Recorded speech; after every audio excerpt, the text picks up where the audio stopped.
Hi friends, அஸ்லாம் வலைக்கம். இது ஹாலிடேஸ் அப்போ எடுத்தது தான். ஒன் டே ட்ரிப் மதுரை அதிசயம் தான் போயிருந்தோம். நமக்கு மதுரை பக்கம் தான். மதுரைக்கு நிறைய தடவை போயிருக்கோம். பட் அதிசயத்துக்கு போனதே இல்லை. ரொம்ப சின்ன வயசுல கூட்டிட்டு போனதா வீட்டில் சொன்னாங்க. பட் எனக்கு நினைவு தெரிஞ்சு இதுதான் ஃபர்ஸ்ட் டைம். மதுரைக்கு போவோம் வருவோம். பட் அதிசயம் போகணும்னு இது வரைக்கும் ஒரு டைம் கூட நினைச்சது. சென்னையில் குயின்ஸ்லாண்ட் விஜிபி அங்கெல்லாம் போயிருக்கேன். பட் பக்கத்துலேயே இருக்கு. அதிசயம் போகணும்னு தோணவே இல்லை. ஏன்னா தீம் பார்க்னாலே ஒரே மாதிரி தான் இருக்குங்க. இப்போ கூட கிட்ஸுக்காக மட்டும்தான் அந்த ஃபேமிலி ட்ரிப் போயிருந்தோம். இதுக்கு வந்து என்ட்ரி டிக்கெட் வந்து ஒரு பர்சனுக்கு வந்து 800. கிட்ஸுக்கு வந்து அதாவது ஹைட் வைஸ் பார்த்து ஹாஃப் டிக்கெட் வந்து சார்ஜ் பண்றாங்க. வெளியில வந்து ஃபுட் எடுத்துட்டு போக அலோவ் பண்ணவே இல்லை. உள்ள ஃபுட் தான் சாப்பிட்டாகணும். நாங்கள் ஜயான் குட்டிக்காக கொஞ்சமாக ஃபுட் எடுத்துட்டு போயிருந்தோம். பட் அவங்க வந்து அலோவ் பண்ணல.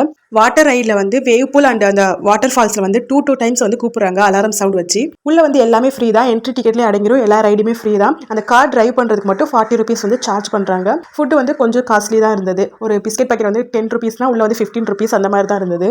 ரொம்ப குட்டி பசங்களுக்கு தனியாவே ப்ளே பண்ற மாதிரி நிறைய இருந்தது. One day trip family enjoy பண்றதுக்கு ஒரு நல்ல ஸ்பாட். நாங்க தான் லாஸ்ட் எங்க ஃபேமிலி மட்டும் தான் உள்ள இருந்தது. வெளியே வரதுக்குள்ள இருட்டிடுச்சு. அப்படியே நைட் டின்னர் சாப்பிட்டு ஊருக்கு